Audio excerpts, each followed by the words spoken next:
الحمد للہ وکفى والصلاة والسلام علی عباده الذین اصطفى خصوصا علی افضلهم وخاتم النبیین محمد الامین وعلی آلہ وصحبہ اجمعین اما بعد فاعوذ باللہ من الشیطان الرجیم بسم اللہ الرحمن الرحیم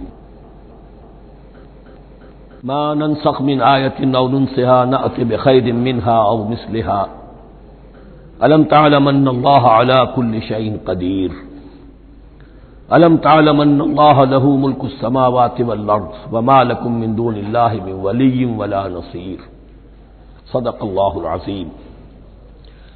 ان آیات مبارکہ کا ترجمہ اگرچہ ہم کر چکے ہیں، لیکن اس کا جو اصل مفہوم ہے اور اس کا پس منظر ہے اس کو سمجھنا ضروری ہے۔ آپ کو معلوم ہے کہ اللہ کا دین آدم سے لے کر این دم تک ایک ہی ہے۔ نوح کا دین، موسیٰ کا دین، عیسیٰ کا دین، محمد کا دین صلی اللہ علیہ وسلم علیہ الصلوۃ والسلام، دین ایک ہی ہے۔ شریعتوں میں فرق رہا ہے، اور یہ فرق جو رہا ہے اس کا اصل سبب یہ ہے کہ نوع انسانی مختلف اعتبارات سے ارتقاء کی مراحل طے کر رہی تھی۔ ذہنی پختگی، شعور کی پختگی، پھر سوشل ایولیوشن، تمدنی ارتقاء، یہ مسلسل جاری تھا۔ لہذا اس ارتقاء کے جس مرحلے میں رسول آئے اسی کی مناسبت سے ان کو تعلیمات دے دی گئی۔ ان میں وہ حصے بھی تھے کہ جو ایٹرنل ہیں، جو ہمیشہ رہیں گے، اور ایسے بھی تھے کہ جو اس زمانے کی مناسبت سے تھے۔ اب جب اگلا رسول آئے گا تو ظاہر بات ہے کہ ان میں سے کچھ چیزوں میں تغیر و تبدل ہو جائے گا، کچھ چیزیں نئی آ جائیں گی، کچھ پرانی ساقط ہو جائیں گی۔ یہ پرانی چیزوں کا ساقط ہونا یہ کہلاتا ہے ناسخ ہونا، ناسخ و منسوخ کا مسئلہ، کہ وہ حکم منسوخ ہو گیا اور اس کی جگہ پر کوئی اور حکم آ گیا ہے۔ یا تو اللہ تعالیٰ تعین کے ساتھ منسوخ فرماتے ہیں، یا یہ کہ اس شے کو سرے سے لوگوں کے ذہنوں سے زائل کر دیتے ہیں۔ اعتراض یہ کر رہے تھے یہودی کہ اگر تو یہ دین وہی ہے جو موسیٰ کا تھا تو ظاہر بات ہے کہ پھر شریعت پوری وہی ہونی چاہیے۔ اس کے اعتراض کا جواب ہے جو یہاں دیا جا رہا ہے، اور یہی مسئلہ پھر قرآن میں بھی ہے۔ قرآن کی بھی تدریج کے ساتھ شریعت کی تکمیل ہوئی ہے۔ جیسا کہ میں نے پہلے عرض کیا تھا، شریعت کا بلو پرنٹ آپ کو سورہ بقرہ میں مل جائے گا آگے چل کر، لیکن شریعت کی تکمیل ہوئی ہے سورہ مائدہ میں۔ یہ جو تقریباً 5-6 سال کا وقفہ ہے، اس میں کچھ احکام شروع میں دیے گئے، پھر ان میں رد و بدل کر کے، اور پھر آخر میں الیوم اکملت لکم دینکم واتممت علیکم نعمتی ورضیت لکم الاسلام دینا۔ تو یہ ناسخ و منسوخ کا مسئلہ صرف سابقہ شریعتوں اور شریعت محمدی میں نہیں ہے صلی اللہ علیہ وسلم، بلکہ خود شریعت محمدی میں بھی زمانی اعتبار سے ارتقاء ہوا ہے کہ پہلے شراب کے بارے میں حکم دیا گیا کہ اس کی مضرت زیادہ ہے، گناہ کا پہلو زیادہ ہے، کچھ فائدے بھی ہیں بس۔ اس کے بعد آیا اگر شراب کے نشے میں ہو تو نماز مت پڑھو، نماز کے قریب مت جاؤ۔ تو مائدہ میں آخری حکم آ گیا، حال انتم منتہون، اب باز آتے ہو کہ نہیں آتے، حرام کر دیا گیا۔ تو یہ تدریجاً ہوا ہے۔ تو ناسخ و منسوخ قرآن میں بھی ہے، اور ناسخ و منسوخ قرآن اور تورات کے مابین بھی ہے۔ تو ہم نہیں منسوخ کرتے کوئی آیت یا بھلوا دیتے ہیں اس کو، نہ آتے بخیر منہا، ہم اس سے بھی بہتر لے آتے ہیں، او مثلہا، یا اس جیسی ہی۔ علم تعلم ان اللہ علی کل شیء قدیر، اب یہ کہ یہ تو اللہ کی اتھارٹی ہے، مالک الملک وہ ہے، دین اس کا ہے، اس میں وہ جس طریقے سے چاہے کسی چیز کے اندر تبدیلی پیدا کر دے۔ علم تعلم ان اللہ لہ ملک السماوات والارض ما لکم من دون اللہ من ولی ولا نصیر ام تريدون ان تسألوا رسولكم كما سئل موسى من قبل، کیا تم یہ چاہتے ہو کہ سوال کرو یا مطالبہ کرو اپنے رسول سے بھی اسی طرح کے جس طرح کی باتیں کی گئی تھی موسیٰ سے پہلے؟ مثلا ہم دیکھ چکے ہیں کہ ان سے کہا گیا کہ ہم نہیں مانیں گے جب تک کہ اللہ کو دیکھ نہ لے عیاناً، یا اسی طرح کے اور مطالبے جو حضرت موسیٰ علیہ السلام سے کیے جاتے تھے۔ یہاں مسلمانوں کو سکھایا جا رہا ہے کہ اس روش سے باز آؤ، ایسی بات تمہارے اندر پیدا نہیں ہونی چاہیے۔ وَمَن يَتَبَدَّلِ الْكُفْرَ بِالْإِيمَانِ فَقَدْ ضَلَّ سَوَاءَ السَّبِيلِ، ظاہر بات ہے ایسی حرکتیں بھی اب مسلمانوں میں سے بھی جو منافقین ان میں شامل تھے وہی کر رہے ہوں گے اس لیے فرمایا کہ جو کوئی ایمان کو ہاتھ سے دے کر کفر کو لے لے گا، یعنی منافق کیونکہ دو طرفہ ہوتا ہے، اب اس کا بھی امکان ہوتا ہے کہ یکسو ہو جائے کفر کی طرف، اور اس کا بھی امکان ہوتا ہے کہ بالآخر یکسو ہو جائے ایمان کی طرف۔ مذبذبین بین ذالک کی کیفیت میں جو مبتلا ہے، اس کے دو یہ امکانات ہیں۔ تو جو کفر کی طرف جا کر مستقل طور پر راغب ہو گیا اس کا ذکر ہے، ومن یتبدل الکفر بالایمان فقد ضل سواء السبیل، تو وہ تو سیدھی راہ سے بھٹک گیا۔ ود کثیر من اہل الکتاب لو یردونکم من بعد ایمانکم کفارا، اہل کتاب میں سے بہت سے لوگ ہیں جو چاہتے ہیں کہ کسی طرح لوٹا کر لے جائیں تمہیں تمہارے ایمان کے بعد پھر کفار بنا دیں۔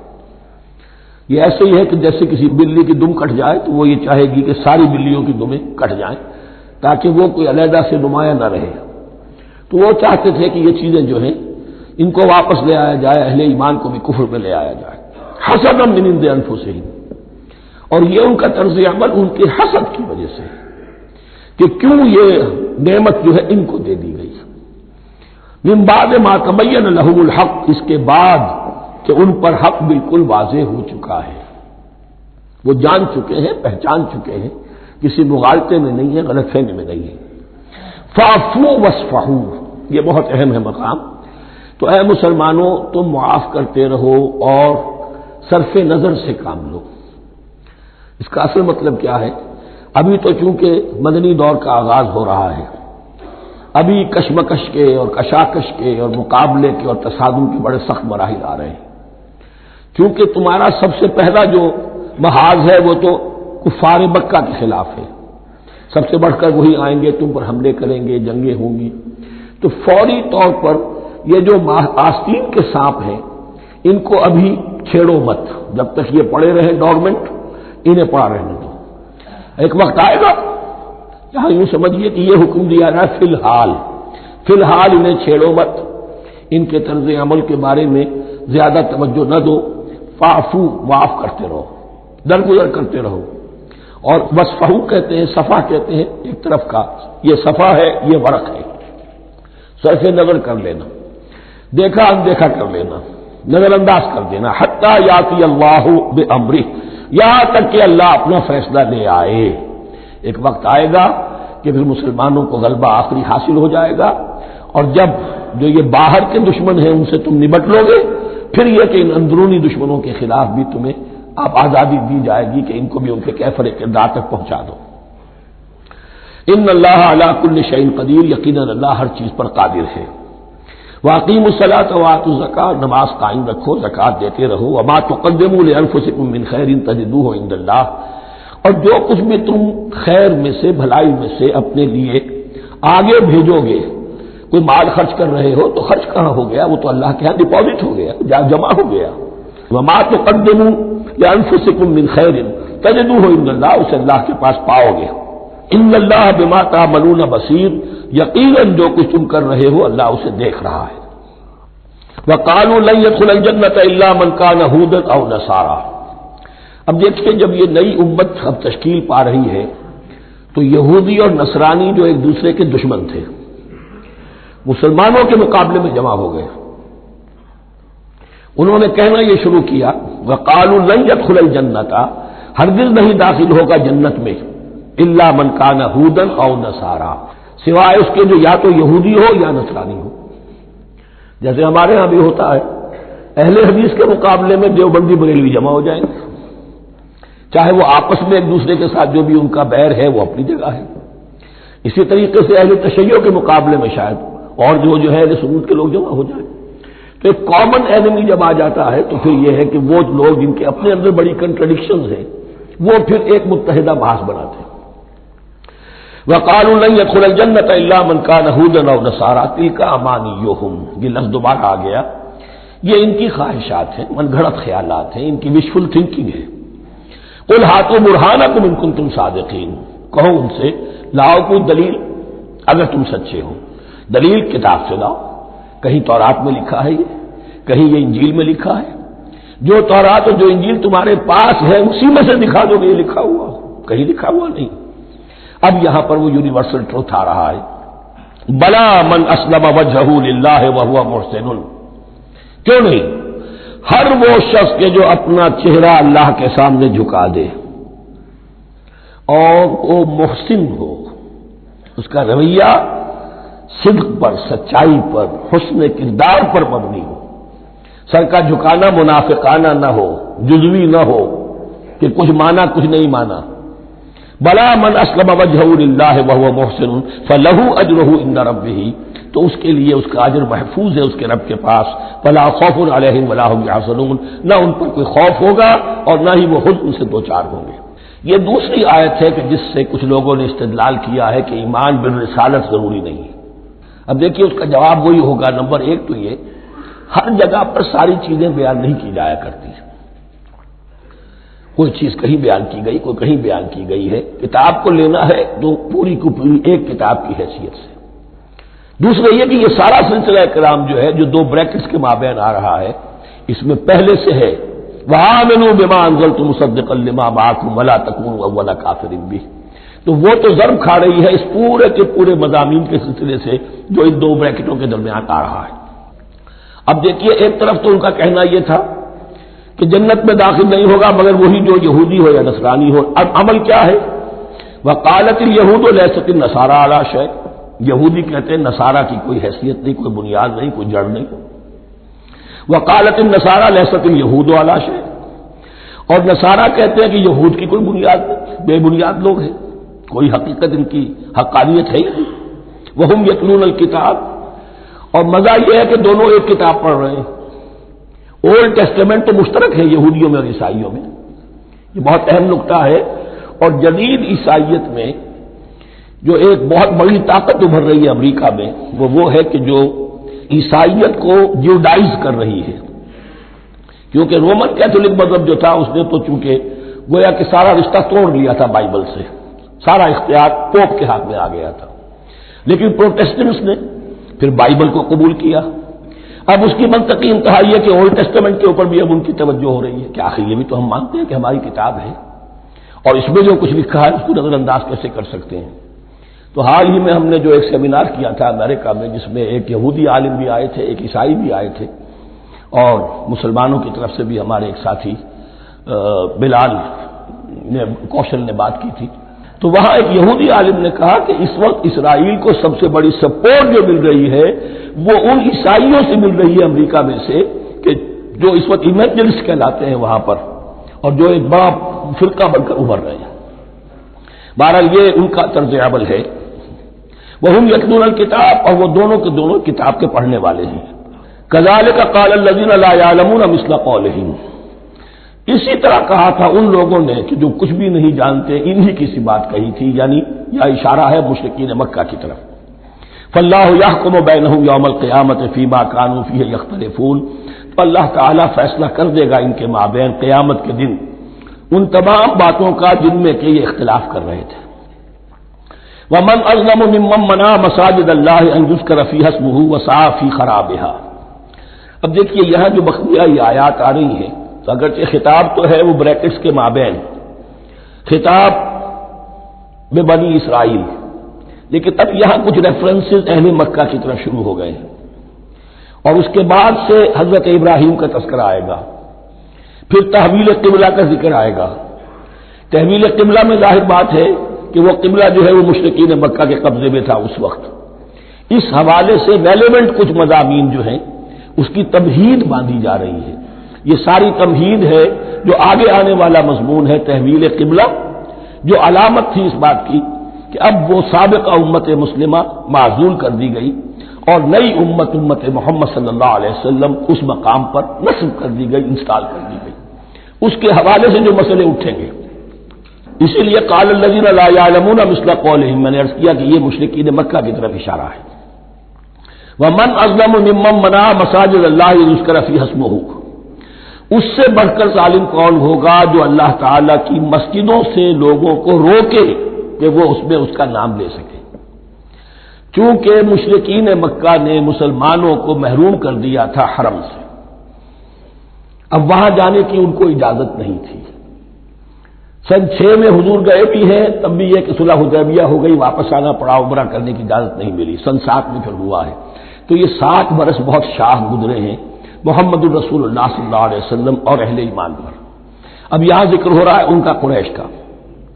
وَمَنْ أَظْلَمُ مِمَّن مَّنَعَ مَسَاجِدَ اللَّهِ أَن يُذْكَرَ فِيهَا اسْمُهُ وَسَعَىٰ فِي خَرَابِهَا، اور وہ اس کی تخریب میں لگے ہوئے ہیں۔ یہ خراب تخریب سے اسی سے بنا ہے۔ یہ تخریب دو طرح کی ہوتی ہے، ایک ظاہری تخریب ہوتی ہے کسی مسجد کو گرا دینا، اور ایک ظاہری نہیں باطنی معنوی وہ ہوتی ہے۔ وہ جو تخریب ہے وہ یہ ہے کہ توحید کی بجائے اسے شرک کا اڈا بنا دیا ہے۔ وہ تو دنیا کے بت قدوں میں پہلا وہ گھر خدا کا، ہم اس کے پاسباں ہیں، وہ پاسباں ہمارا، 360 بت رکھ دیے گئے اس گھر میں لا کر، جو ابراہیم نے تعبیر کیا تھا توحید خالص کے لیے۔ وَسَعَىٰ فِي خَرَابِهَا، یہ لفظ ذرا نوٹ کر لیجئے، یہ ایک حدیث میں بھی آیا ہے، بڑی دلدوز حدیث ہے، اور میں چاہتا ہوں کہ آپ اسے ذہن میں رکھیں۔ حضور نے فرمایا یوشک ان یاتی علی الناس زمان، اندیشہ ہے کہ لوگوں پر یعنی میری امت پر ایک زمانہ ایسا بھی آ جائے گا، اب گنتے جائیے، لا یبقى من الاسلام الا اسمہ، اسلام میں سے اس کے نام کے سوا کچھ نہیں بچے گا، ولا یبقى من القرآن الا رسمہ، قرآن میں سے اس کے رسم الخط، الفاظ اور حروف کے سوا کچھ نہیں بچے گا، اسی کی اللہ تعالی نے ضمانت دی ہے، یہ محفوظ رہے گا رسم عثمانی۔ مساجدہم عامرۃ، ان کی مسجدیں آباد تو بہت ہوں گی، وہی خراب من الہدی، ہدایت سے خالی ہو جائیں گے، یہ خراب کے لفظ سے، ہی خراب من الہدی، وعلماؤہم شر الناس تحت عظیم السماء، اور ان کے علماء آسمان کی چھت کے نیچے کی بدترین انسان ہیں،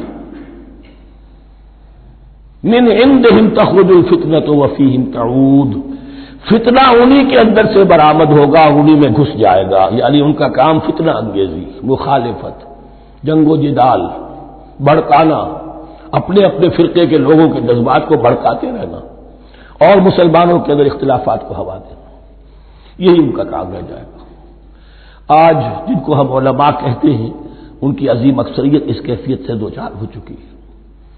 جب مذہب اور دین پیشہ بن جائے تو کوئی خیر اس میں باقی نہیں رہتا، یہ دین اور مذہب پیشہ نہیں تھا، اسلام میں کوئی پیشوائیت نہیں، اسلام میں کوئی پاپائیت نہیں، اسلام میں کوئی برہمنزم نہیں، اسلام تو ایک کھلا، ہر شخص کتاب اللہ پڑھے، ہر شخص عربی سیکھے، ہر شخص کو امامت کے قابل ہونا چاہیے، ہر شخص اپنی بچی کا نکاح خود پڑھائے، ہر شخص اپنے والد کا جنازہ خود پڑھے، یہ جو ہم نے پیشہ بنا دیا ہے اور پھر انہیں پیسے دیتے، ظاہر بات ہے کہ پھر اس پیشے کے اندر تو پیشے میں عیب نہیں، رکھیے نہ فرہاد کو نام، پھر تو پیشہ میں تو جو کچھ پیشہ ورانہ چشمکیں ہوتی ہیں اور جو خباثتیں ہوتی ہیں وہ آتی ہیں۔ لیکن ساتھ ہی یہ بات واضح رہے کہ علماء حق سے دنیا خالی نہیں ہوگی، علماء حق بھی ہیں، لیکن کسی کے ماتھے پر لکھا ہوا نہیں ہوتا کہ یہ علماء حقانی میں سے اور یہ علماء سوء میں سے ہے۔ باقی یہ صحیح بات ہے کہ اکثریت ادھر جا چکی ہے، ورنہ امت کا بیڑا غرق نہ ہوتا، سیدھی سیدھی بات، یہ بیڑا غرق ہوا ہے تو آخر کوئی سبب ہے۔ اولئک ما کان لہم ان یدخلوها الا خائفین، ایسے لوگوں کو تو سوائے اس کے ان کا کوئی مقام نہیں ہے کہ انہیں داخل ہونے کی بھی اجازت نہیں ہونی چاہیے اس میں، یعنی اللہ کی مسجدوں میں، مگر خوف زدہ ہو کر، ڈر کر۔ لہم فی الدنیا خزی، ان کے لیے دنیا میں بھی رسوائی اور ذلت ہے، وَلَهُمْ فِي الْآخِرَةِ عَذَابٌ عَظِيمٌ، اور آخرت میں ان کے لیے عذاب عظیم ہے۔ وَلِلَّهِ الْمَشْرِقُ وَالْمَغْرِبُ، اب دیکھیے تمہید ہو رہی ہے تحویل قبلہ کے لیے۔ اب ظاہر بات ہے کہ بڑی حساس جو ہے وہ ایک کیفیت تھی یہ، تو یروشلم کے ساتھ جن کو دلچسپی تھی اور ان کے دلوں میں اس کی عقیدت تھی، مکہ مکرمہ اور بیت اللہ کے ساتھ جن کو دلچسپی تھی اور ان کے دلوں میں اس کی عقیدت تھی، تو اس حوالے سے یہ قبلہ بدلنا، اور 2 دفعہ بدلا ہے قبلہ، پہلے آ کے مدینے میں حضور نے یروشلم کی طرف 16 مہینے نماز پڑھی اور پھر تحویل قبلہ ہوا، تو اب اس میں کئی امتحان ہو گئے، وہ آگے آ جائے گا، لیکن اس کی تمہید باندھی جا رہی ہے۔ للہ المشرق والمغرب، مشرق اور مغرب سب اللہ کے ہیں، یعنی اگر ہم رخ کرتے ہیں مغرب کی طرف تو اس کے معنی یہ نہیں ہے کہ اللہ مغرب میں ہے، معاذ اللہ، اللہ تو جہت سے، مقام سے، ماورا وراء الورا، تو یہ ہے کہ ایک یکسانیت پیدا کرنے کے لیے اجتماعی رد دینے کے لیے ایک چیز کو قبلہ بنا دیا، علامت ہے۔ غالب نے ٹھیک کہا ہے، قبلے کو اہل نظر قبلہ نما کہتے ہیں۔ قبلہ جو ہے وہ مسجود تو نہیں ہے پرے سرحد ادراک سے اپنا مسجود، قبلے کو اہل نظر قبلہ نما کہتے ہیں۔ للہ المشرق والمغرب فینما تولوا فثم وجہ اللہ، جدھر بھی تم رخ کرو گے وہ اللہ ہی کا رخ ہے۔ ان اللہ واسع علیم، یقیناً اللہ بہت وسعت والا ہے، بہت وسعت والا ہے، وہ کسی سمت میں محدود نہیں ہے، اور علیم ہے، ہر شے کا جاننے والا ہے۔ دیکھیے یہاں یہ آیت کہہ کے اور چھوڑ دیا مسئلہ، اگلے مسئلے پر آ گئے۔ آگے آپ کو پتہ چلے گا کہ یہ در حقیقت ایک تمہید باندھی جا رہی ہے تحویل قبلہ کے لیے۔ وقالوا اتخذ اللہ ولدا سبحانہ، اور ان میں وہ بھی ہیں، اب ظاہر بات ہے یہاں پھر اشارہ ہو رہا ہے وہ اہل مکہ کی طرف، جنہوں نے یہ کہا ہے کہ اللہ نے اولاد اپنے لیے اختیار کی، یعنی وہ کہتے تھے کہ یہ جو فرشتے ہیں یہ اللہ کی بیٹیاں ہیں، نصارہ کہتے تھے کہ حضرت مسیح اللہ کے بیٹے ہیں، اور یہودیوں کا بھی ایک گروہ ایسا تھا جو حضرت عزیر کو اللہ کا بیٹا کہتا تھا۔ بل لہ ما فی السماوات والارض، نہیں، آسمانوں اور زمین میں جو کچھ ہے اسی کی ملکیت ہے، سب مخلوق ہے، مملوک ہے، خالق اور مالک صرف وہ ہے۔ کل لہ قانتون، اور سب کے سب اس کے فرما بردار ہیں، بڑے سے بڑا رسول، بڑے سے بڑا ولی، بڑے سے بڑا فرشتہ، بڑے سے بڑے اجرام سماویہ، سب کل لہ قانتون۔ بدیع السماوات والارض، وہ آسمان اور زمین کو پیدا کرنے والا ہے بغیر کسی شے کے۔ یہ ابداع اور خلق ان میں فرق ہے۔ ابداع، بلکہ شاہ ولی اللہ دہلوی نے حجت اللہ البالغہ کا جو پہلا چیپٹر ہے اس کو یہی 3 عنوان دیے ہیں۔ اللہ تعالیٰ کے افعال بنیادی طور پر 3 ہیں، ابداع، خلق، تدبیر۔ ابداع ہے جسے انگریزی میں کہتے ہیں کریشن ایکس نہیلو، آدم میں محض سے کچھ بنا دیا، کچھ نہیں تھا اور بنا دیا، کن فیکون، یہ ابداع ہے۔ خلق ہے اب ایک چیز سے دوسری چیز بنانا، گارے سے انسان بنایا، یہ تخلیق ہے، آگ سے جن بنایا، یہ تخلیق ہے، نور سے فرشتے بنائے، یہ تخلیق ہے۔ تو ابداع بدیع وہ ہے کہ جس نے نئی چیز، اسی لیے بدعت ہمارے ہاں کہلاتی ہے وہ شے جو دین میں نہیں تھی اور خواہ لا کے شامل کر دی گئی، جس کی کوئی جڑ بنیاد دین میں نہیں ہے، وہ بدعت ہے۔ اس سے یہ لفظ بدیع السماوات والارض، وَإِذَا قَضَىٰ أَمْرًا فَإِنَّمَا يَقُولُ لَهُ كُن فَيَكُونُ، اس کی شان تو یہ ہے کہ جب وہ کسی معاملے کا فیصلہ کر لیتا ہے تو بس کہتا ہے کہ ہو جا، اور وہ ہو جاتی ہے۔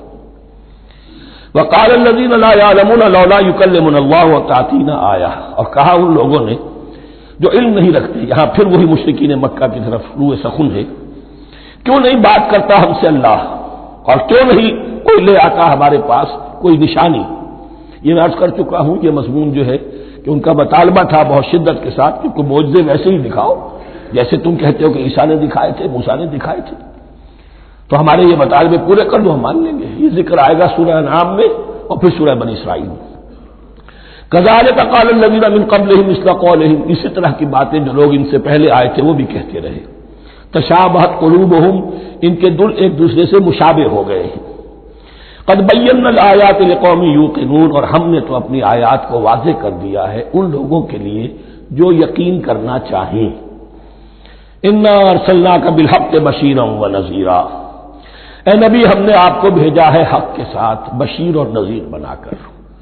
بنیادی حیثیت آپ کی یہ ہے کہ آپ اہل حق کو بشارت دیں، فراح و ریحان و جنت النعیم، فسلام لک من اصحاب الیمین، یہ بشارت دیجیے۔ اور جو غلط راستے پر جائیں، کفر کریں، منافقت میں مبتلا ہوں، ملحد ہوں اور بدعملی کریں، ان کو آپ خبردار کر دیجئے کہ جہنم ان کے لیے تیار کر دی گئی ہے۔ آپ کا کام دعوت ہے، ابلاغ ہے، تبلیغ ہے، نصیحت ہے۔ ولا تسأل عن اصحاب الجحیم، آپ سے سوال نہیں کیا جائے گا جہنمیوں کے بارے میں کہ محمد یہ کیوں جہنم میں پہنچ گئے، ہم نے تمہیں بھیجا تھا، تمہارے ہوتے ہوئے یہ جہنمی کیوں ہو گئے، نہیں، یہ آپ کی ذمہ داری نہیں ہے۔ کون جنت میں جانا چاہتا ہے، کون جہنم میں جانا چاہتا ہے، یہ آدمی کا اپنا فیصلہ ہے۔ آپ کا کام ہے کہ حق کو واضح کر دیں، ہاں وضاحت میں کمی نہ رہ جائے، حق واضح ہو جائے، کوئی اشتباہ نہ ہو، بالکل مبرہن ہو جائے، واضح ہو جائے، بس یہ ذمہ داری آپ کی ہے، اس سے زیادہ نہیں۔ یہ مسئولیت جو ہوتی ہے، انسان اگر اپنی اصل مسئولیت سے زیادہ ذمہ داری اپنے سر پر ڈال لے تو اس سے بھی بہت بڑی بڑی گمراہیاں پیدا ہوتی ہیں، اور اس کا جو تذکرہ ہو رہا ہے بڑی گمراہی تو معاذ اللہ وہ تو ہمارے حوالے سے ہوتی ہے۔ ہمارے ہاں کی بہت سی جماعتیں جو ہیں اسی طرح کی غلطیوں کی وجہ سے وہ غلط راستوں پر پڑ گئی، پوری تحریکیں برباد ہو گئی۔ لیکن یہاں بھی حضور کا معاملہ کیا ہو رہا تھا کہ حضور چاہتے تھے کہ کسی طرح یہ علماء یہود ایمان لے آئے۔ بہرحال حضور کے دل میں رغبت، آخر مکے میں آپ تھے تو دعائیں مانگتے تھے، اے اللہ عمرو ابن ہشام اور عمر ابن خطاب میں سے کسی ایک کو تو میری جھولی میں ڈال دے۔ تو اسی طرح کی دعا آپ نے کی ہوگی۔ فرمایا وَلَن تَرْضَىٰ عَنكَ الْيَهُودُ وَلَا النَّصَارَىٰ حَتَّىٰ تَتَّبِعَ مِلَّتَهُمْ۔ اے نبی کسی مغالطے میں نہ رہیے، ہرگز راضی نہیں ہوں گے آپ سے نہ یہ یہودی اور نہ نصرانی، جب تک کہ آپ پیروی نہ کریں ان کی ملت کی۔ لہذا امید منقطع کر لیجیے، اس لیے کہ زیادہ امید ہو تو مایوسی ہو جاتی ہے۔ اقبال نے بہت خوب کہا ہے بندہ مومن کے بارے میں، جس کی امیدیں قلیل، جس کے مقاصد جلیل۔ مقصد اونچا لیکن امید قلیل رکھیے، اللہ چاہے گا تو ہو جائے گا، نہیں چاہے گا تو میرا کام تو اپنی حد تک اپنا فرض ادا کر دینا ہے۔ اس سے زیادہ کی جو ہے خواہش اپنے دل میں پالیں گے، کسی اجلت پسندی میں گرفتار ہو جائیں گے، کہیں دائیں بائیں ہک اور کرک کے ذریعے سے کہیں پہنچنے کی کوشش کریں گے اور اپنے آپ کو بھی برباد کر دیں گے۔ لن ترضى عنك اليهود ولا النصارى حتى تتبع ملتهم قل ان هدى الله هو الهدى، کہہ دیجئے دیکھو ہدایت تو ہے اللہ کی ہدایت۔ ولئن اتبعت اهواءهم، اور نبی آپ بھی کان کھول کر سن لیں، اگر آپ نے ان کی خواہشات کی پیروی کی، یہاں ہم جوڑ دیں گے الفاظ بالفرض بفرض محال، اگر آپ نے ان کی خواہشات کی پیروی کی کہ کچھ چلو لے دو کر معاملہ کر لو، کچھ ان کی بات مانو، کچھ اپنی بات منوا لو۔ یہ مکے میں بھی قریش کی طرف سے بھی آیا تھا کہ کچھ اپنی بات منوا لیجیے، کچھ ہماری بات کمپرومائز کیجیے۔ اب ظاہر بات ہے کہ یہاں اب یہود کے ساتھ یہی معاملہ ہے۔ وَلَئِنِ اتَّبَعْتَ أَهْوَاءَهُمْ بَعْدَ الَّذِي جَاءَكَ مِنَ الْعِلْمِ مَا لَكَ مِنَ اللَّهِ مِنْ وَلِيٍّ وَلَا نَصِيرٍ، اور اگر بفرض محال آپ نے پیروی کی ان کی خواہشات کی، اس کے بعد کہ آپ کے پاس علم آ چکا، تو نہیں ہوگا کوئی بھی اللہ کے مقابلے میں آپ کے لیے کوئی مددگار یا حمایتی۔ معاذ اللہ معاذ اللہ، حق کی تلوار بڑی ننگی ہے، اور یہاں اللہ کا عدل یہ فرد سے فرد تک بدلتا نہیں ہے، نہ امت سے امت کی طرف بدلے گا۔ قوم اور کسی اور قوم سے ایک معاملہ، کسی دوسری قوم سے کوئی اور معاملہ نہیں۔ اللہ کے اصول ہیں، اللہ کے قوانین ہیں، اس کی فطرت ہے، فطرت اللہ التی فطر الناس علیہا، پھر یہ کہ اس کی سنت ہے، لن تجد لسنت اللہ تحویلا ولن تجد لسنت اللہ تبدیلا۔ الذین آتیناہم الکتاب یتلونہ حق تلاوتہ، وہ لوگ کہ جنہیں ہم کتاب دیتے ہیں وہ اس کی تلاوت کرتے ہیں جیسا کہ اس کی تلاوت کا حق ہے۔ اس پر میں نے اپنے کتابچے میں بحث کی ہے، تلاوت کا اصل حق کیا ہے۔ مسلمانوں پر قرآن مجید کے حقوق نامی کتابچہ، اب یہاں پہ تفصیل سے بیان کرنے کا وقت نہیں ہے، لیکن ایک بات جان لیجیے کہ تلاوت کا لفظ جو قرآن کے لیے قرآن نے اختیار کیا، یہ بڑا ذو معنیین ہے۔ تلا یتلو ہم اسے بھی کہتے ہیں پڑھنا، اور تلا یتلو کسی کے پیچھے پیچھے چلنے کو کہتے ہیں۔ والشمس وضحاها والقمر اذا تلاها، سورج کے بعد پیچھے آتا ہے چاند۔ تو یتلو کے معنی کیا ہے؟ when you are reading the book you are following the text۔ بعض لوگوں کو دیکھا ہوگا انگلیوں کی چلتی ہے ساتھ ساتھ، وہ بیچارے جو زیادہ ماہر نہیں ہیں تو تاکہ نگاہ ادھر سے ادھر نہ ہو جائے، ایک سطح سے دوسری سطح پر نہ پہنچ جائے، انگلی بھی ساتھ ساتھ پھیرتے ہیں، تو فالوئنگ دی ٹیکسٹ۔ لیکن اس تلاوت کا اصل حق کیا ہوگا؟ جب آپ اس کتاب کو فالو کریں، اسے اپنا امام بنائیں، اس کے پیچھے چلیں، اس کا اتباع کریں، اس کی پیروی کریں، جس کی کہ دعا ہم کرتے ہیں وَاجْعَلْهُ لَنَا إِمَامًا وَنُورًا وَهُدًى وَرَحْمَةً، تو اللہ تو بنائے گا ہمارا امام اس کو اسی وقت جب کہ ہم فیصلہ کر لیں کہ ہم اس کتاب کے پیچھے چلیں گے۔ الذین آتیناہم الکتاب یتلونہ حق تلاوتہ اولئک یؤمنون بہ، جو اللہ کی کتاب کی تلاوت کا حق ادا کرے اور اس کی پیروی بھی کرے، وہی ہے جو اس پر ایمان رکھتے ہیں۔ جو نہ تلاوت کا حق ادا کرے نہ پیروی کرے، وہ دعویٰ کریں کہ ہمارا ایمان ہے تورات پر اور کتاب پر، تو یہ دعویٰ جو ہے جھوٹا دعویٰ ہے۔ میں وہ حدیث آپ کو سنا چکا ہوں، ما آمن بالقرآن من استحل محارمہ، جس شخص نے قرآن کی کسی حرام کردہ شے کو اپنے لیے حلال کر لیا، اس کا قرآن پر کوئی ایمان نہیں۔ ومن یکفر بہ فاولئک ھم الخاسرون، اور جو اس کا کفر کرے گا تو وہی لوگ ہیں خسارے میں رہنے والے۔ اب وہ بریکٹ بند ہو رہی ہے، وہ آیت کے جو چھٹے رکوع کے شروع میں آئی تھی دوبارہ آ گئی جوں کہ توں، یا بنی اسرائیل اذکروا نعمتی التی انعمت علیکم وانی فضلتکم علی العالمین۔ یہ ترتیب ذہن میں رکھیے۔ اور دوسری آیت بھی جو کہ توں، صرف یہ ہے کہ ترتیب تھوڑی سی بدلی ہے۔ بریکٹ یوں بناتے ہو تو اس کی چونچ ادھر ہوتی ہے تو اس کی چونچ ادھر ہوتی ہے، تو اسی طریقے سے ذہن میں رکھیے کہ دوسری آیت کی ترتیب تھوڑی سی بدل دی، درمیانی، اور وہ بھی درمیان میں چونچ والا معاملہ جو ہوتا ہے۔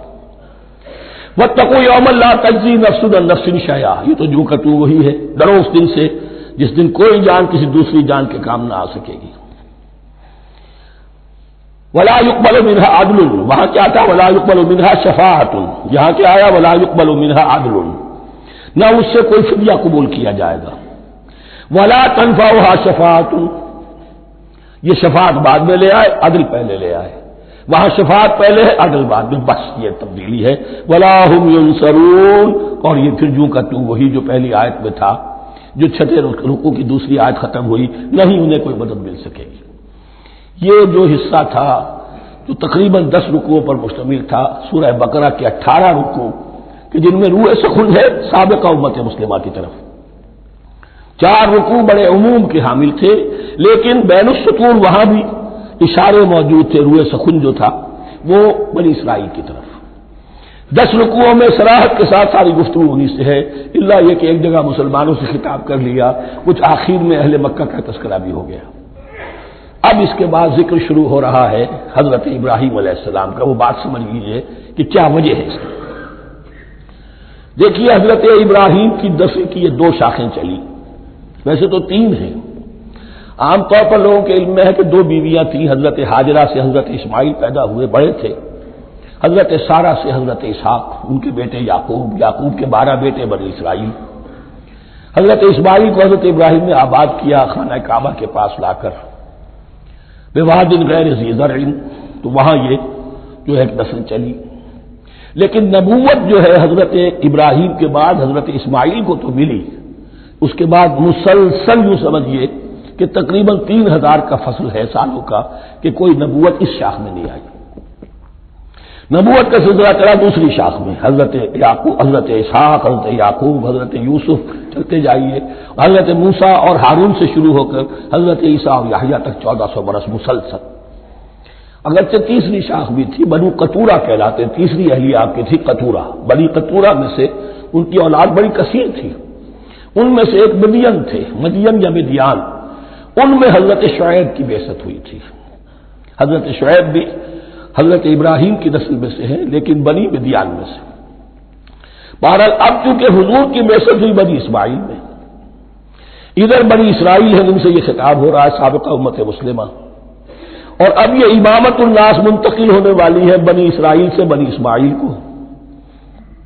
تو اب اگر اس انتقال کے وقت نقل، اگر وہ جو کامن فیکٹر ہے اس کا تذکرہ کیا جائے تو بات آسان ہو جائے گی۔ ابراہیم ہی تو جد امجد ہے نا تمہارے، تم یعقوب کی اولاد ہو ٹھیک ہے، لیکن یعقوب کس کے بیٹے تھے؟ اسحاق کے۔ اسحاق کس کے بیٹے تھے؟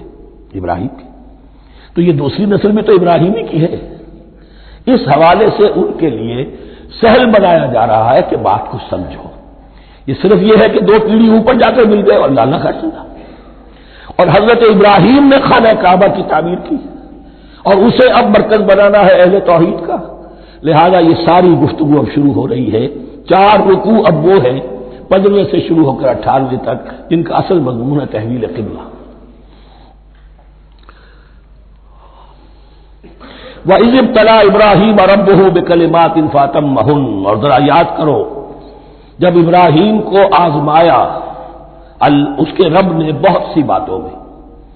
میرا ایک کتاب چاہے حضرت ابراہیم کی شخصیت پر، حج اور عید الاضحیٰ اور ان کی اصل روح، اور اس میں ایک تحریر ہے، ایک تقریر ہے. جو تحریر ہے وہ مجھے بہت پسند ہے کہ کیسے کیسے امتحان آئے ہیں حضرت ابراہیم علیہ السلام پر. فَأَتَمَّهُنَّ، اب یہ ایک جملے میں ایک پوری داستان ہے. اس نے ان سب کو پورا کیا، سب میں پاس ہو گیا، ہر امتحان سے کامیابی کے ساتھ وتھ فلائنگ کلرز ہر امتحان سے نکلے. قال انی جاعلک للناس اماما، تب ہم نے کہا اے ابراہیم اب میں تمہیں نوع انسانی کا امام بنانے والا ہوں. قال ومن ذریتی، انہوں نے کہا اور میری نسل کے بارے میں بھی یہ وعدہ ہے کہ نہیں؟ قال لا ینال عہد الظالمین، فرمایا میرا یہ عہد ظالموں سے متعلق نہیں ہوگا. مطلب کیا ہوا کہ تمہاری نسل میں سے جو صاحب ایمان ہوں گے، نیک ہوں گے، سیدھے راستے پر چلیں گے، ان سے ہمارا وعدہ ہے، لیکن نسلیت کی بنیاد پر نہیں ہے کہ جو بھی تمہاری نسل میں سے لازماً وہ اس وعدے کا مصداق بن جائے. وَإِذْ جَعَلْنَا الْبَيْتَ مَثَابَةً لِلنَّاسِ وَأَمْنًا، اور یاد کرو جب کہ ہم نے گھر کو، اپنے گھر کو، بیت اللہ کو قرار دے دیا لوگوں کے لیے زیارت کی جگہ، لوٹ کے آنے، لوٹ کر آؤ، حج کرو. مثابۃ للناس وامنا، اور اسے امن کا گھر قرار دے دیا. واتخذوا من مقام ابراہیم مصلی، اور ہم نے حکم دیا کہ مقام ابراہیم کو اپنی جائے نماز بنا لو، نماز پڑھنے کی جگہ بنا لو.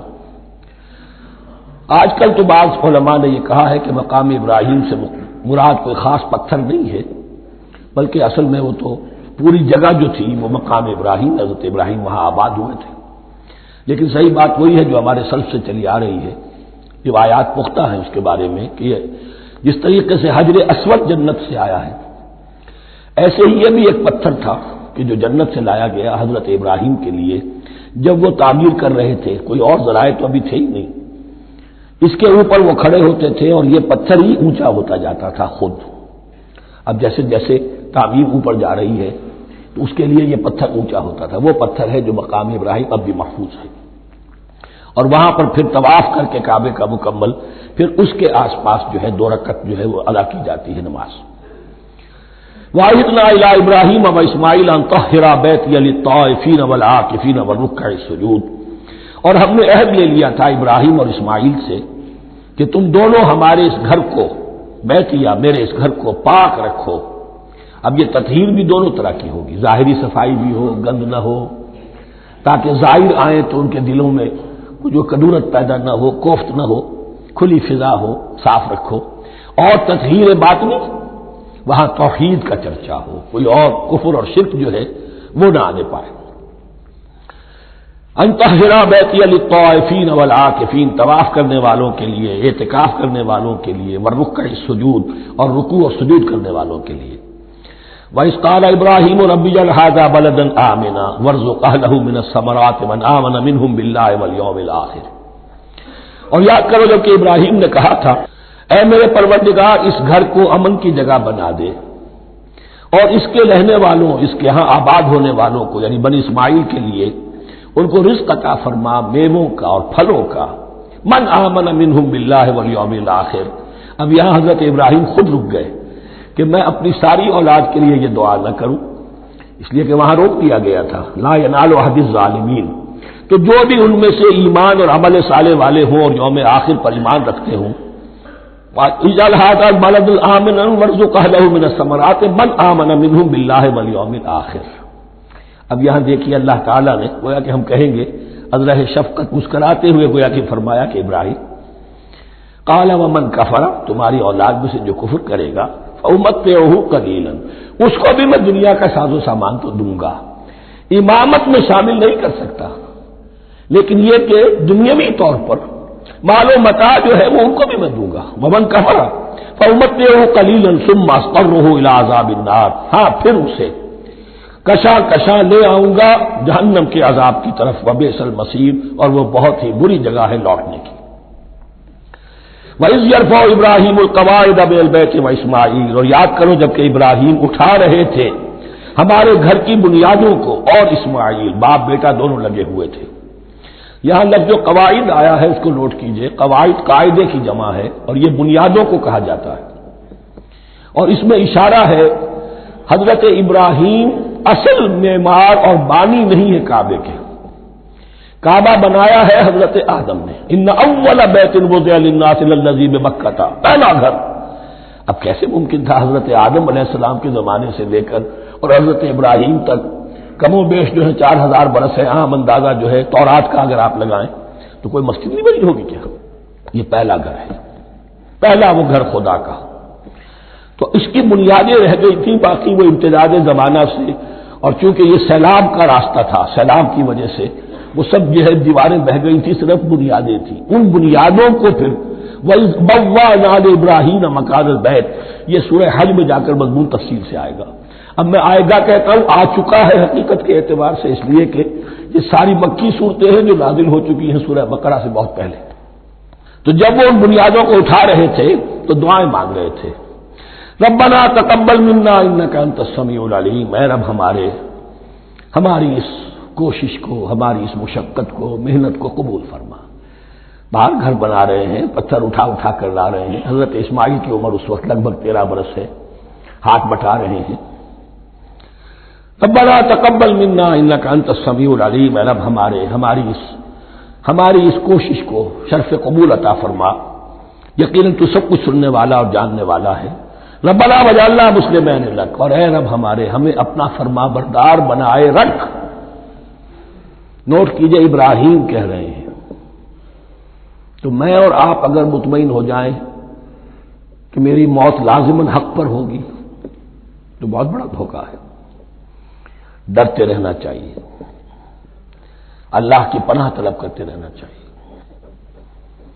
ربنا وجعلنا مسلمین لک، اے اللہ ہم دونوں کو اپنا فرما بردار بنائے رکھ، ومن ذریتنا امۃ مسلمۃ لک، اور ہم دونوں کی نسل میں سے اٹھائیو برپا کی جو ایک امت جو تیری فرما بردار امت ہو۔ وارنا مناسکنا، اور اے پروردگار تیرا گھر تو ہم نے یہ بنا دیا، اب اس کے جو رسومات ہیں وہ ہمیں سکھا، جو مناسک حج ہیں۔ ارنا مناسک، اب کیسے حج کریں، کیا آداب ہوں گے، طواف کیسے ہوگا، کیا کریں گے۔ وتب علینا، اور ہم پر اپنی شفقت کی نظر فرما، انک انت التواب الرحیم، یقیناً تو ہی ہے بہت ہی زیادہ توبہ کا قبول فرمانے والا اور شفقت کے ساتھ رجوع کرنے والا اور رحم فرمانے والا۔ ربنا وبعث فیہم رسولا منہم، اور اے ہمارے پروردگار ہماری اس نسل میں، اب چونکہ ہماری نسل مراد ہے بنی اسماعیل، بنی اسرائیل اسماعیل کی نسل میں سے تو نہیں ہے نا، یہاں دونوں کی نسل سے مراد ہے تو وہ بنی اسماعیل، ہماری اس نسل میں اٹھائی ہو ایک رسول انہی میں سے، باہر کا نہ ہو، کوئی مغایرت کا اجنبیت کا پردہ حائل نہ ہو۔ وہ کیا کرے، یتلو علیہم آیاتک، تیری آیات ان کو پڑھ کر سنائے، وَيُعَلِّمُهُمُ الْكِتَابَ وَالْحِکْمَةَ، اور صرف سنائے نہیں، تعلیم دے انہیں کتاب اور حکمت کی۔ صرف سنا دینا تو بہت آسان کام ہے، سکھانا، تعلیم دینا، دلوں میں بٹھانا، اور حکمت، وَيُزَكِّيهِمْ، اور ان کو پاک کرے، ان کا تزکیہ کرے، ان کے دلوں میں تیری محبت اور آخرت کی طلب کے سوا کوئی طلب باقی نہ رہنے دے۔ انک انت العزیز الحکیم، یقیناً پروردگار تو ہی ہے زبردست اور کمال حکمت والا۔ وَمَن يَرْغَبُ عَن مِّلَّةِ إِبْرَاهِيمَ إِلَّا مَن سَفِهَ نَفْسَهُ، اور ایسا شخص کون سا ہوگا جو ابراہیم کے طریقے سے منہ موڑے۔ یہ رغبت کا لفظ عربی زبان میں دونوں طرف جاتا ہے، رغبہ الی، کسی شے کی طرف رغبت ہونا، محبت ہونا، میلان ہونا، اور رغبہ عن، کسی شے سے متنفر ہونا، کسی شے سے ابا کرنا، اس کو چھوڑ دینا۔ وَمَن يَرْغَبُ عَن مِّلَّةِ إِبْرَاهِيمَ إِلَّا مَن سَفِهَ نَفْسَهُ، سوائے اس کے جس نے اپنے آپ کو حماقت ہی میں مبتلا کرنے کا فیصلہ کر لیا ہو، اور کون ہوگا جو ابراہیم کے طریقے سے منہ موڑے۔ وَلَقَدِ اصْطَفَيْنَاهُ فِي الدُّنْيَا، اور ہم نے تو اسے دنیا میں بھی پسند کر لیا تھا، چن لیا تھا۔ وَإِنَّهُ فِي الْآخِرَةِ لَمِنَ الصَّالِحِينَ، اور یقیناً آخرت میں بھی وہ ہمارے صالح بندوں میں سے ہوں گے۔ اذ قال له ربه اسلم قال اسلمت لرب العالمین، جب جب کہا اس سے اس کے پروردگار نے کہ مانو میرا حکم، اس نے کہا پروردگار قبول ہے تیرا حکم، یہاں تک کہ ذبح کرو بیٹے کو، حاضر۔ یہ آخری امتحان تھا، آخری 100 برس کی عمر میں، 87 برس کی عمر میں دعائیں مانگ مانگ کر بیٹا لیا تھا اسماعیل۔ حضرت سارہ کے ہاں کوئی اولاد نہیں ہوئی تھی، اب وہ 13 برس کا تھا، بازو بن گیا تھا اور اس وقت ذبح کرنے کا حکم ملا۔ جب بھی کہا ہم نے مانو ہمارا حکم، قال اسلمت لرب العالمین، اللہ تعالی ہمیں بھی توفیق دے کہ اس کی پیروی کریں۔ ووصى بها ابراہیم وبنیہ ویعقوب، اور اسی کی وصیت کی تھی ابراہیم نے بھی اپنے بیٹوں کو اور یعقوب نے بھی۔ یا بنیہ، وہ کیا کی نصیحت ہے میرے بیٹو، ان اللہ اصطفیٰ لکم الدین، دیکھو اللہ نے تمہارے لیے دین کو پسند فرما لیا ہے۔ کون سا دین؟ فلا تموتن الا وانتم مسلمون، اور دیکھنا موت نہ آنے پائے مگر فرما برداری کی حالت میں۔ یہی بات آئے گی سورہ آل عمران میں مسلمانوں سے خطاب کر کے، یا ایھا الذین آمنوا اتقوا اللہ حق تقاتہ ولا تموتن الا وانتم مسلمون، اور ان الدین عند اللہ الاسلام ومن یبتغ غیر الاسلام دینا فلن یقبل منہ۔ ام کنتم شہداء اذ حضر یعقوب الموت، کیا تم اس وقت موجود تھے جب یعقوب کی موت کا وقت آیا؟ جب آدم کی یعقوب پر موت، یہ لفظی ترجمہ ہوگا، اذ حضر یعقوب الموت اذ قال لبنیہ ما تعبدون من بعدی، حضرت یعقوب نے اپنے سارے بیٹوں کو جمع کیا، 12 کے 12، اور مصر میں پہنچ چکے تھے یہ حضرت یوسف علیہ السلام کے ذریعے سے، جو سورہ یوسف میں ساری کہانی آئے گی، وہاں انتقال ہوا۔ تو انہوں نے اپنے بیٹوں کو جمع کیا، اس قال لبنیہ ما تعبدون من بعدی، میرے بعد تم کس کی پوجا کرو گے، کس کی پرستش کرو گے؟ یہ بات نہیں تھی کہ انہیں معلوم نہیں تھا، لیکن یہ کہ ایک میثاق، قول و قرار اور پختہ کرنے کے لیے۔ قالوا نعبد الہک و الہ آبائک ابراہیم و اسماعیل و اسحاق، کہا کہ ہم پوجیں گے، بندگی کریں گے، پرستش کریں گے آپ کے معبود کی اور آپ کے آبا ابراہیم، اسماعیل اور اسحاق کے معبود کی، اور یہ کوئی مختلف معبود نہیں ہے، الہ واحد، وہ تو ایک ہی الہ ہے۔ وَنَحْنُ لَهُ مُسْلِمُونَ، ہم اس کے لیے اس کے سامنے سر جھکاتے ہیں، اسی کی فرما برداری کا اقرار کرتے ہیں۔ تِلْكَ أُمَّةٌ قَدْ خَلَتْ، یہ آیت 2 مرتبہ آئے گی اسی رکوع میں۔ یہ ایک گروہ تھا انسانوں کا جو گزر گیا، ابراہیم، اسماعیل، اسحاق، یعقوب، ان کی اولاد، قد خلت، وہ گزر گئے۔ لہا ما کسبت ولکم ما کسبتم، ان کے لیے تھا جو انہوں نے کمایا اور تمہارے لیے ہوگا جو تم کماؤ گے، یعنی یہاں پدرم سلطان بود کا کوئی مقام نہیں ہے، ہر شخص کے لیے اپنا عمل، اپنا ایمان، اپنی کمائی۔ ولا تسألون عما كانوا يعملون، تم سے یہ نہیں پوچھا جائے گا کہ وہ کیا کرتے تھے، تم سے پوچھا جائے گا تم کیا کر کے لائے ہو۔ تو راچے ہے پدرم سلطان بود، تو راچے ہے، تم کیا ہو بھائی، تو اپنی بات کرو، باپ تمہارا سلطان تھا، ہوگا۔ وقالوا كونوا هودا أو نصارى تهتدوا، لیکن اس پس منظر میں اب ان کی خباثت کو نمایاں کیا جا رہا ہے کہ یہ تو تھی وصیت ابراہیم کی اور یعقوب کی، اور اس وقت کے یہود و نصارہ کا کیا رویہ ہے؟ قالوا كونوا هودا أو نصارى تهتدوا، وہی متحدہ محاذ حضور کے خلاف۔ یا تو یہودی، انہوں نے کہا کہ یا یہودی ہو جاؤ یا نصرانی تو ہدایت پر ہو جاؤ گے۔ قل بل ملت ابراہیم حنیفہ، کہہ دیجئے نہیں، بل نتبع، ہم تو نتبع یہاں پر محذوف مانیے، بل نتبع ملت ابراہیم حنیفہ، نہیں، ہم تو پیروی کریں گے ابراہیم کے طریقے کی، بالکل یکسو ہو کر۔ وما کان من المشرکین، اور وہ مشرکوں میں سے نہیں تھے۔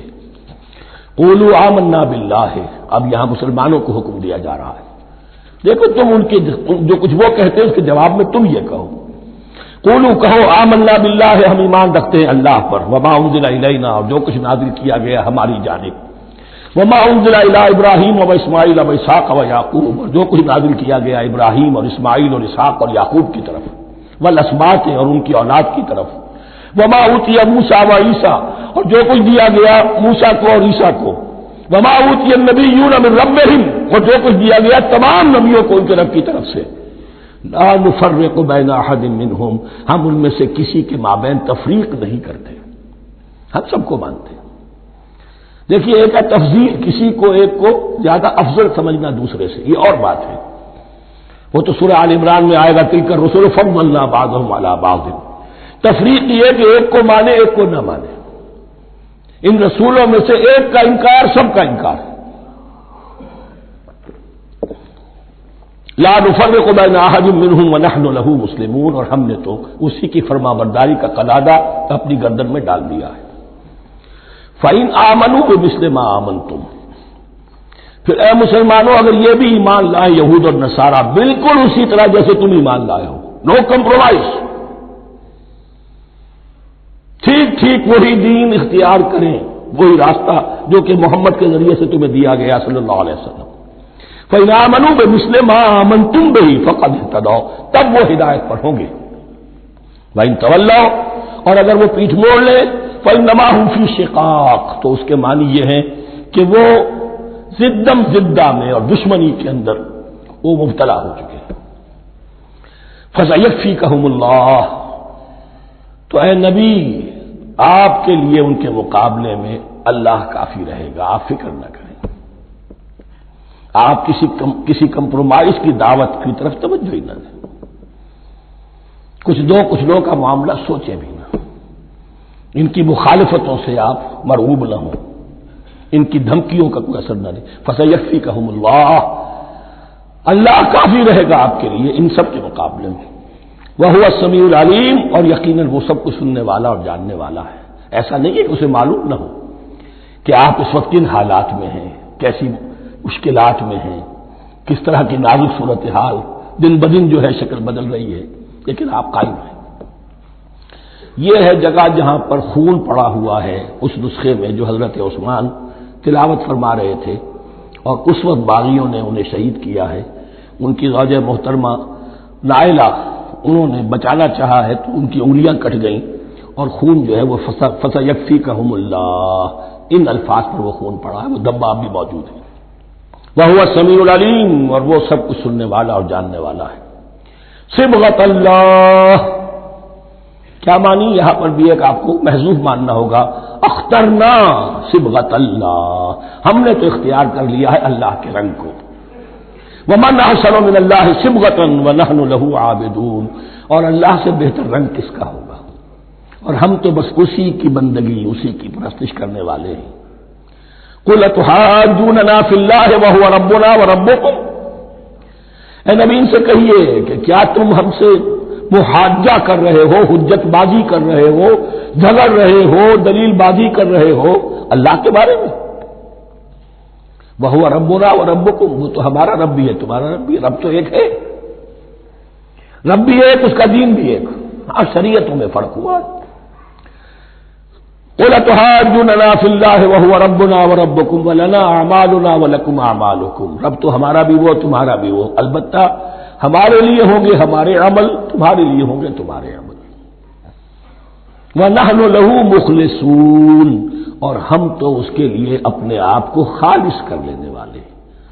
یہ ذرا تین الفاظ یہاں پہ نوٹ کر لیجئے، یہ میرے اور آپ کے لیے لمحہ فکریہ ہیں۔ نحن لہو مسلمون، 136ویں آیت اس پر ختم ہوئی، ہم اس کے سامنے سر تسلیم خم کرتے ہیں، ان میں سے تو ہم بھی شامل ہیں۔ نحن لہو عابدون، آیت نمبر 138، ہم اس کی بندگی کرنے والے ہیں، اسی کی بندگی کرنے والے ہیں۔ تو صرف اسلام نہیں، عبادت اور ٹوٹل عبادت، ٹوٹل بندگی، پوری زندگی میں اس کے ہر حکم کی پیروی اور اطاعت۔ اس سے آگے بات آئی وَنَحْنُ لَهُ مُخْلِصُونَ، یہ عبادت اخلاص کے ساتھ نہیں ہے تو منافقت ہے۔ اس عبادت سے کوئی دنیا کی منفعت پیش نظر نہ ہو، سوداگری نہیں، یہ عبادت خدا کی ہے۔ دنیا بنانا، دنیا کمانا، دین کو ذریعہ بنانا، اس سے بڑی اور اس سے گری ہوئی کوئی حرکت نہیں۔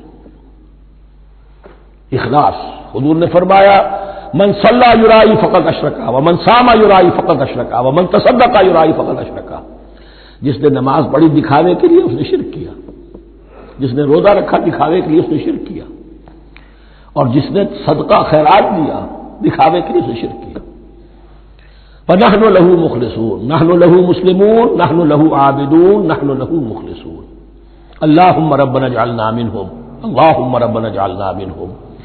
ام تقولون ان ابراہیم واسماعیل واسحاق ویعقوب والاسباط كانوا هودا او نصارى، کیا تمہارا کہنا یہ ہے کہ ابراہیم اور اسماعیل اور اسحاق اور یعقوب اور ان کی اولاد یہودی تھے یا نصرانی تھے؟ تم جو کہتے ہو کہ یا یہودی ہو جاؤ یا نصرانی تب ہدایت پاؤ گے، تو ابراہیم یہودی تھے یا نصرانی؟ اور اسحاق اور یعقوب اور یوسف اور موسیٰ اور عیسیٰ یہ کون تھے؟ یہی بات آج مسلمانوں کو سوچنی چاہیے۔ محمد الرسول اللہ اور ان کے اصحاب دیوبندی تھے یا بریلوی تھے یا اہل حدیث تھے یا شیعہ تھے یا سنی تھے؟ ان تقسیموں سے اوپر ہونے کی ضرورت ہے۔ اللہ کے ساتھ اخلاص کا تقاضا یہ ہے، ٹھیک ہے ایک فقہی مسلک کے اعتبار سے ایک شخص کسی مسلک کی پیروی کر رہا ہے، لیکن اپنے آپ کو اس سے آئیڈینٹیفائی کرانا اور اس مسلک کو مقدم رکھنا دین پر، اور اس مسلک ہی کے لیے محنت اور مشقت اور بھاگ دوڑ تبلیغ ہو رہی ہے اسی کی، یہ چیز بالکل اس اصل حقیقت کے خلاف ہے کہ جو اللہ کے دین نے ہمیں سکھائی۔ ان تقولون ان ابراہیم و اسماعیل و اسحاق و یعقوب والاسباط كانوا هودا او نصارى قل انتم اعلم ام اللہ، کہیے ان سے کہ تم زیادہ جانتے ہو یا اللہ زیادہ جانتا ہے۔ من اظلم ممن كتم شهادة عنده من اللہ، کان کھول کر سن لو، اس سے بڑھ کر ظالم کون ہوگا جس نے اللہ کی ایک گواہی جو اس کے پاس تھی اسے چھپا لیا۔ تمہارے پاس گواہیاں ہیں، علماء یہود جانتے تھے یہ اللہ کے رسول ہیں جن کے ہم منتظر تھے، اس گواہی کو چھپائے بیٹھے۔ ومن اظلم ممن كتم شهادة عنده من اللہ وما اللہ بغافل عما تعملون، اور اللہ ہرگز غافل نہیں ہے کہ اس سے جو تم کر رہے ہو۔ تلک امۃ قد خلت، یہ گروہ مقدس جماعت تھی یہ جس کے یہ گلے سرسبد تھے، یہ گزر گئے۔ لہا ما کسبت ولکم ما کسبتم، جو کمائی انہوں نے کی، جو عمل انہوں نے کمائے وہ ان کے لیے، تمہارے لیے نہیں۔ تمہارے لیے وہ ہوگا جو تم کماؤ گے۔ ولا تسألون عما كانوا يعملون، اور تم سے ان کے عمل کے بارے میں نہیں پوچھا جائے گا کہ انہوں نے کیا کیا، تم سے سوال یہ ہوگا کہ تم نے کیا کیا۔ بارک اللہ لی ولکم فی القرآن العظیم ونفعنی وإیاکم بالآیات والذکر الحکیم۔